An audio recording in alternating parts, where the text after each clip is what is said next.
Assolutamente sì, questo è un sito che comunque appilla a livello internazionale, cresce a 2 cifre come movimento turistico. Già avevamo annunciato al primo anno che al 10° anno avremmo raggiunto il 1.000.000 di presenze turistiche, partendo da poco meno di 200.000 presenze. Dall'altro ovviamente la grande preoccupazione ma anche la grande responsabilità di indicare la via circa i temi della sostenibilità e della visita di un territorio e della gestione di un territorio che è assolutamente patrimonio dell'umanità. Pensiamo bene all'addizione patrimonio dell'umanità, e quindi non è solo nostro ma del mondo intero. Sicuramente il turismo sta andando bene, ce lo dimostrano i dati dei primi mesi del 2024, le colline si confermano ancora una volta, come già nel 2023, la destinazione turistica che cresce di più in Veneto e soprattutto la destinazione dove cresce di più la presenza di turisti stranieri, nei primi 8 mesi dell'anno più 24,5%, con oggi addirittura una quota attorno al 60% di presenze straniere provenienti un po' da tutti i paesi, non soltanto dall'Europa ma anche da fuori il nostro continente europeo. Questo significa che ciò che ci dobbiamo aspettare in futuro sicuramente è che si continui ad andare in questa direzione che peraltro noi abbiamo cercato di intraprendere con la serie di iniziative anche di carattere internazionale che stiamo realizzando, perché siamo consapevoli del fatto che se da un lato dobbiamo continuare a mantenere quella che è la coscienza dei nostri abitanti, dei nostri cittadini e il loro senso di appartenenza, che diventa fondamentale per la tenuta di queste colline, dall'altro è importante invece avere il turista straniero, perché ci garantisce una destagionalizzazione delle presenze e soprattutto una presenza per più giorni, quindi quei 3-4 giorni canonici che portano valore aggiunto a 360 gradi e anche valore aggiunto economico.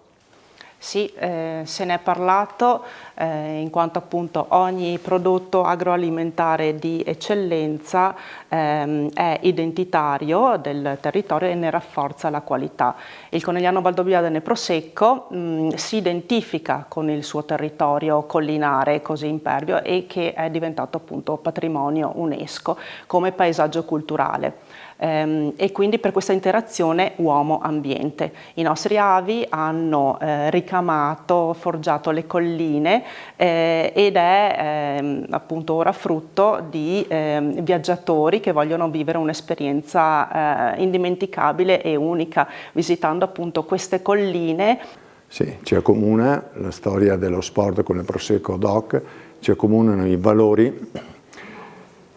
di passione, di impegno, di rispetto e di solidarietà. Impegno che la denominazione naturalmente porta avanti da anni e che si accomuna con i grandi valori dello sport. Direi che per prima cosa quello che sta facendo l'Associazione per le Colline dell'UNESCO è già molto di quello che serve. In effetti, se siamo qui che stiamo celebrando con Ambrosetti facendo il punto della situazione, perché si stanno facendo delle cose veramente ottime. Il primo a ringraziare sarebbero i nostri avi che hanno fatto, diciamo, le culture in queste colline impervie e quindi questa, diciamo, agricoltura eroica, perché così è. Quello che possiamo però fare per il futuro è fare più coesione, più rete, cioè, che non è una parola scontata perché tutti usano questo termine. Dobbiamo assolutamente agire di concerto tra comuni, amministrazioni, comuni ed associazioni,